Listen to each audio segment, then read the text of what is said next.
नमस्कार, मैं हूं अभय शुक्ला और आप देख रहे हैं खबरों की दुनिया। वक्त हो चला है रिपोर्टर्स रिपोर्ट का। खबर एटा से है, जहां आगामी विधानसभा चुनाव को लेकर सेक्टर प्रभारी सत्यप्रकाश गौतम ने बड़ा बयान दिया है। पत्रकारों से बातचीत के दौरान सेक्टर प्रभारी सत्यप्रकाश गौतम ने जाटव समाज पर पूछे गए सवालों का जवाब देते हुए कहा कि जाटव समाज के लोग बसपा को ही वोट देंगे। भाजपा के लोग और समाजवादी पार्टी के लोग गुमराह कर अपने पाले में वोट डलवाना चाहते हैं, लेकिन ऐसा कभी नहीं होगा। उन्होंने आरोप लगाते हुए कहा कि भाजपा और सपा गुंडों की पार्टियां हैं, इनके बहकावे में कोई ना आए और बहुजन समाजवादी पार्टी की सरकार को पूर्ण बहुमत से उत्तर प्रदेश में सरकार बनाने का मौका दिया जाए। क्या नाम है आपका, क्या परिचय? सत्यप्रकाश गौतम, सेक्टर प्रभारी बहुजन समाज पार्टी अलीगढ़ मंडल। जलेसर विधानसभा पर क्या तैयारी है आपकी पार्टी? जलेसर विधानसभा पर बहुजन समाज पार्टी पूर्ण रूप से तैयारी में उतरी हुई है। क्षेत्र में घूमा जा रहा है, जनता का मनोबल बढ़ रहा है, जनता हमसे जुड़ रही है काफी जनाधार के साथ। कौन सी पार्टी से टक्कर मानते हैं आप? अरे हमारी किसी से टक्कर नहीं है, सबकी टक्कर हमसे ही है। आज जो अलीगढ़ में रैली हो रही है, कितने कार्यकर्ता जा रहे हैं? जलेसर विधानसभा से माननीय बहन जी के आदेशानुसार 50 कार्यकर्ता इधर जा रहे हैं। देखिए, ऐसा तो ये 5 साल से लोग भारतीय जनता पार्टी के लोग बहकाते आ रहे हैं। बहुजन समाज पार्टी का कार्यकर्ता अपनी जमीनी स्तर से पूर्ण रूप से मजबूत है, वो किसी के बहकावे में नहीं आता है। बहुजन समाज पार्टी का कार्यकर्ता कैडराइज होता है, वो भूखे प्यासे रहकर बीएसपी के लिए कार्य करता है, वो किसी के बहकावे में आने वाला नहीं है। ये भारतीय जनता पार्टी का और समाजवादी पार्टी लोग अपने आप में बहका रहे हैं, जिससे कि उनका जनाधार बढ़े, क्योंकि उनका जनाधार लगातार गिरता आ रहा है। समाजवादी पार्टी गुंडों की सरकार बनाए रखी है। भारतीय जनता पार्टी ने 5 साल के अंदर पूरा उत्तर प्रदेश को तहस-नहस कर रखा है, बेरोजगारी फैला रखी है। नहीं, ऐसा लग रहा है कि आपके कुछ कार्यकर्ता या पदाधिकारी सपा और बसपा में चुनाव प्रचार कर रहे हैं, ऐसा देखा भी गया है। क्या ये सच है? ऐसा कुछ नहीं है। अगर ऐसा आपको लगता है तो कहीं हमें, आप अपने माध्यम से, आप मीडिया वाले लोग हैं, अगर ऐसा लगता है तो हमें कहीं किसी प्रत्याशी के साथ उनका फोटो या वो दिखा दीजिए। ये तो लोग खाम की बातें कर रहे हैं, और जो लोग उनके साथ घूम रहे हैं वो हमारी पार्टी के पदाधिकारी नहीं है। नहीं है, उसमें कुछ ऐसा कुछ नहीं है। अगर ऐसा लगता है तो वो एक भी आदमी जो उनके साथ घूम रहा हो वो हमें साबित करके दे, वो बहुजन समाज पार्टी का कार्यकर्ता या पदाधिकारी है। ऐसे लोग दलाल टाइप के होते हैं जो समाज को बेचने का काम करते हैं, और उनके बहकावे में समाज आने वाला नहीं है। बहुजन समाज पार्टी पूरी दम से जलेसर विधानसभा का चुनाव लड़ रही है, और हमारी किसी से कोई टक्कर नहीं है। सारे प्रत्याशी हमारे पीछे, सबकी टक्कर हमसे है। अच्छा, बेडनी में जाटव समाज के लोग कह रहे हैं कि बसपा बहुत कमजोर पड़ गई है। ऐसा कुछ नहीं है। ये जाटव समाज के लोग नहीं है। बहुजन समाज पार्टी का बेस बोर्ड जो है वो पूरा मजबूत है, बहन जी के साथ जुड़ा हुआ है, पूरा बेस बोर्ड मजबूत है। वो लोग जाटव समाज के होंगे ही नहीं, वो भारतीय जनता पार्टी या समाजवादी पार्टी के लोग होंगे जो आकर के उन लोगों में बहका रहे होंगे। हमारी पार्टी का कोई कार्यकर्ता ऐसे नहीं बोल सकता। हमारी बात हुई है बेडनी में, जाटव समाज से कह रहे हैं कि यहाँ प्रत्याशी आया ही नहीं है अभी तक। सकता है। आपको क्या है, आप तो जाटवों की बजाय कहीं चले गए हो दूसरे वर्ग में। आपने बता दिया ये जाटव है, तो वो तो बोलेंगे ही, वे खाम में वो तो बीएसपी की बुराई करेंगे ही भाई। ये तो जाटवों को तोड़ने का माल बनाया जा रहा है, ऐसा कुछ नहीं है। बीएसपी का कार्यकर्ता कट्टरपंथी है और उसकी सीधा सानत बहन जी से जुड़ा हुआ है। हम लोग ऐसा नहीं देखते हैं, हम भाजपा और सपा की तरह काम नहीं करते हैं। लगभग सब इंस्पेक्टर। खबर हरदोई से है, जहां जिले के पुलिस अधीक्षक ने पुलिस बल को आगामी विधानसभा चुनाव के पहले और दूसरे चरण के लिए ब्रीफ कर रवाना किया। पुलिस अधीक्षक ने ब्रीफ करते हुए शांतिपूर्ण और भयमुक्त मतदान कराने के निर्देश दिए। बता दें, निर्वाचन के लिए जनपद हरदोई से लगभग 991 से अधिक पुलिसकर्मियों की ड्यूटी लगाई गई है। कोरोना को ध्यान में रखते हुए सभी पार्टी प्रभारियों को कोविड किट, मास्क, सैनिटाइजर और अन्य आवश्यक सामग्री भी दी गई है। ये लगभग सब इंस्पेक्टर और कांस्टेबल, हेड कांस्टेबल्स मिला करके 1000 से ऊपर हमारे कर्मी मुजफ्फरनगर और सहारनपुर चुनाव कराने के लिए गए।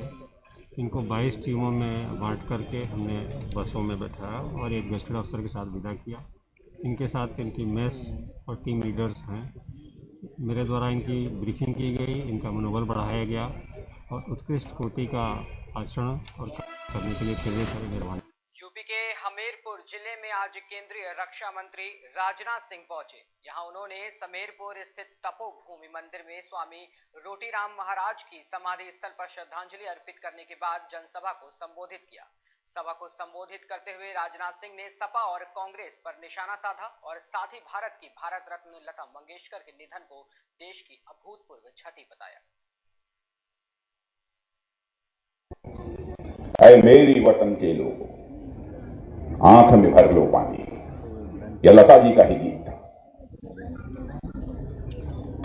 कोई भी उनके गीत को सुनता था, इस गीत को स्वाभाविक रूप से उसकी आंखों में आंसू आ जाते थे।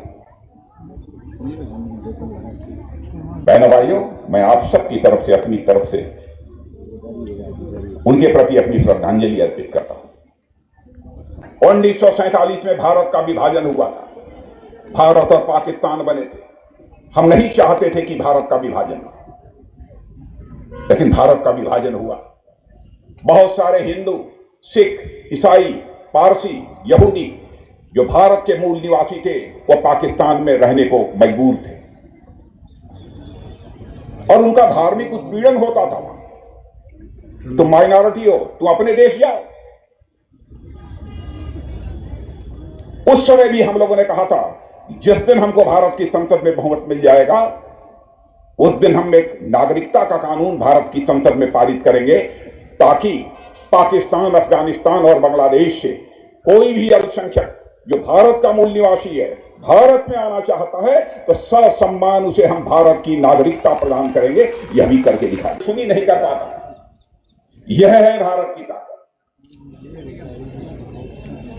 लेकिन हो क्या रहा?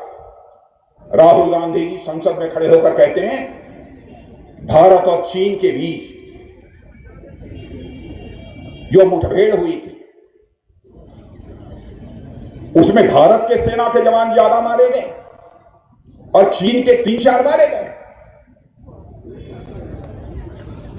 जबकि हमारे सेना के जवानों ने कहा कि निश्चित रूप से 30-40 से ज्यादा मारे गए। देश की जनता को वह गुमराह कर रहे हैं।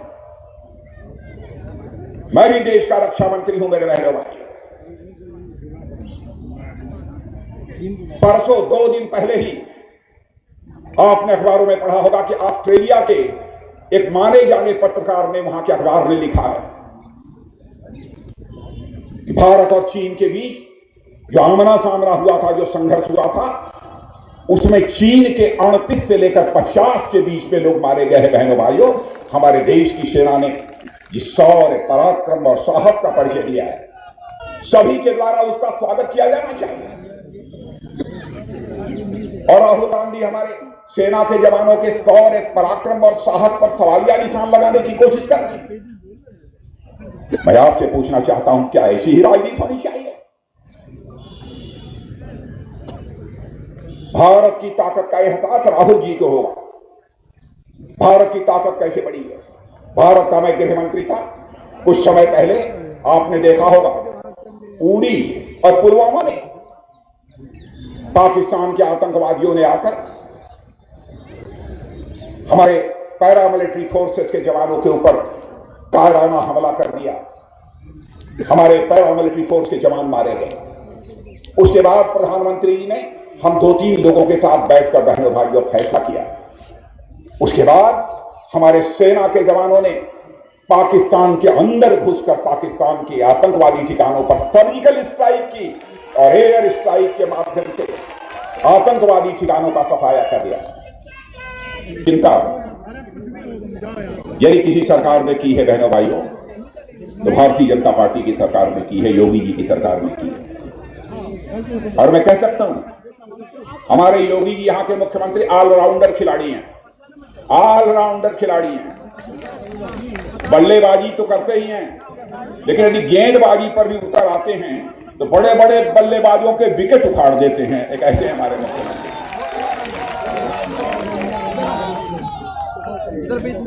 और आपने बुलडोजर देखा, गुंडे, बदमाश, माफिया हैं, जेल में हैं, घूम तो नहीं रहे हैं, नहीं घूम रहे हैं ना। अब उन्होंने मान लिया है, बेहतर है कि जब भाजपा की सरकार हो, सड़क पर मत घूमो, जेल में ही रह जाओ। लोगों ने मान लिया है। और बुलडोजर से जिन माफियाओं की अट्टालिकाएं गिराई जा रही हैं बहनों भाइयों, वहां पूंजीपतियों के घर नहीं बनाए जा रहे हैं, बल्कि गरीबों को रहने के लिए घर बनाए जा रहे हैं। ऐसी सरकार है। उत्तर प्रदेश में विकास बड़ी तेजी के साथ योगासन कर रहा है। बहनों भाइयों, जब होगा कानून का शासन, विकास करेगा योगासन। आप लोग योगासन करते हैं कि नहीं? करते हैं? उधर के लोग आप लोग योगासन करते हैं? कितने योगासन होते हैं नहीं पता है। बड़े भाइयों 84 योगासन होते हैं, 84 आसन, 84 आसन होते हैं। अब हमारा उत्तर प्रदेश का विकास 83 योगासन तो कर रहा है। एक योगासन हम लोगों ने विपक्ष के लिए छोड़ दिया है। वह योगासन जो विपक्ष के लिए छोड़ दिया है वह है शीर्षासन करने के लिए अपील करने आया। भारतीय जनता पार्टी से आप सभी अच्छी तरह परिचित हैं, अन्य राजनीतिक पार्टियों से भी आप अच्छी तरह परिचित हैं। इतनी बात मैं दावे के साथ कह सकता हूं कि हिंदुस्तान की राजनीति में भारतीय जनता पार्टी ने देश की जनता का कभी भरोसा नहीं खोया है। बहनों भाइयों, जो भारतीय जनता पार्टी ने कहा है उसको करके दिखाया। और मैं यकीन दिलाना चाहता हूं, हमारे यहां व्यक्ति गड़बड़ हो सकता है लेकिन पार्टी हमारी कभी गड़बड़ नहीं हो सकती। जो उसे हम करके दिखाएं। अम्बेडकर नगर के टांडा सकरावल के हिंदुस्तान मैरिज हॉल में बसपा प्रत्याशी के समर्थन में कार्यकर्ताओं को आज विधानसभा चुनाव की पहली बैठक की गई। इस मौके पर गौस अशरफ ने सपा पर जमकर प्रहार किया और कहा कि सपा मुस्लिम वर्ग को धोखा देने का काम कर रही है। वहीं बसपा प्रत्याशी शबाना खातून ने आमजनों से इस बार उन्हें मौका देने की अपील की। वहीं सैयद गौस अशरफ ने सपा छोड़ने का कारण बताते हुए कहा कि सपा मुस्लिमों का हक मारने पर लग गई है और यही वजह थी कि उन्होंने मुस्लिम और दलित प्रतिनिधित्व को बचाने के लिए बसपा का दामन थाम लिया। बसपा ने भी बड़े भरोसे के साथ आप लोगों के बीच में भेजा है।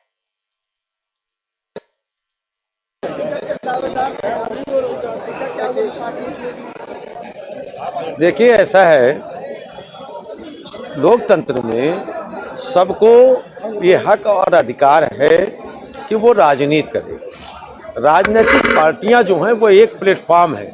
मैं आपको एक बेहतरीन उदाहरण पेश करता हूं कि मुझे अगर लखनऊ से बॉम्बे जाना और ट्रेन पकड़ना है तो बेहतरीन ट्रेन पुष्पक है, यानी कि मुझे पुष्पक ट्रेन से बॉम्बे जाना है।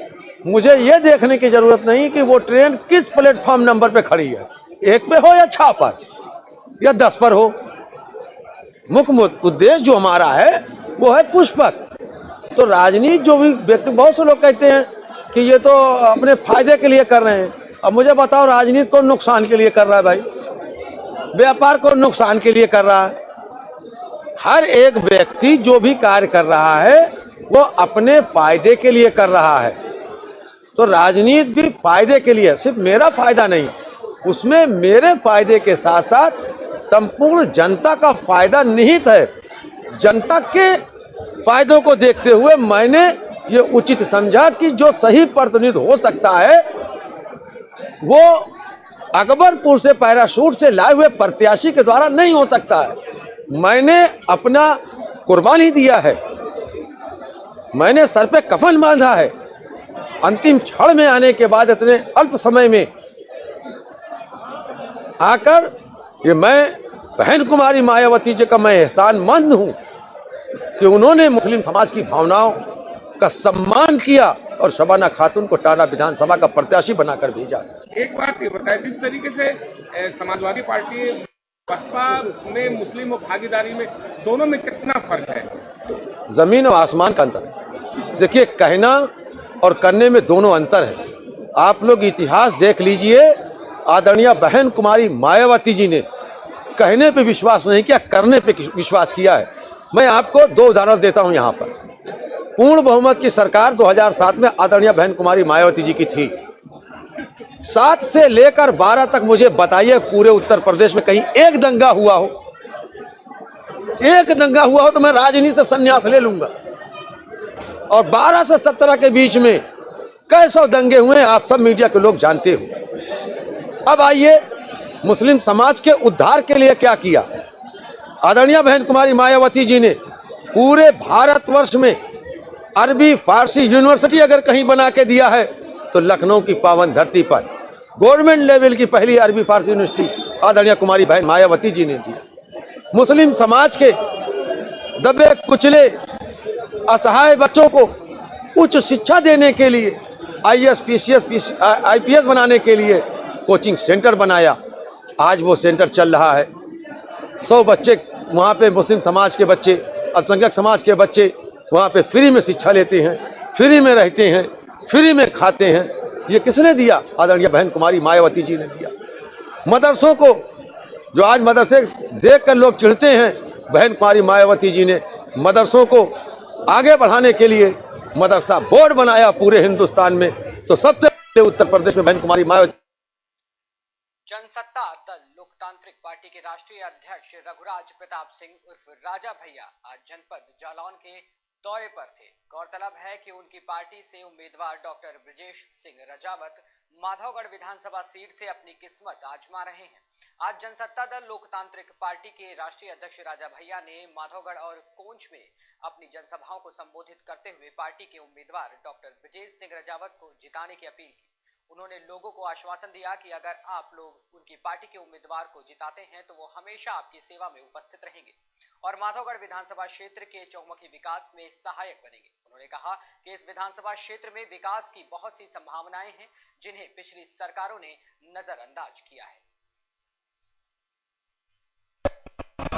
25 वर्ष विधानसभा में बिताने के बाद जनसत्ता दल का गठन किया गया 1 नवंबर को 2018 को, और हमारी आपकी भेंट इसके पहले अवश्य होती है, लेकिन दुर्भाग्य से 2018 के बाद कोविड-19 का प्रकोप आ गया। न सिर्फ हमारे प्रदेश, हमारे देश बल्कि पूरे विश्व ने इसका दंश झेला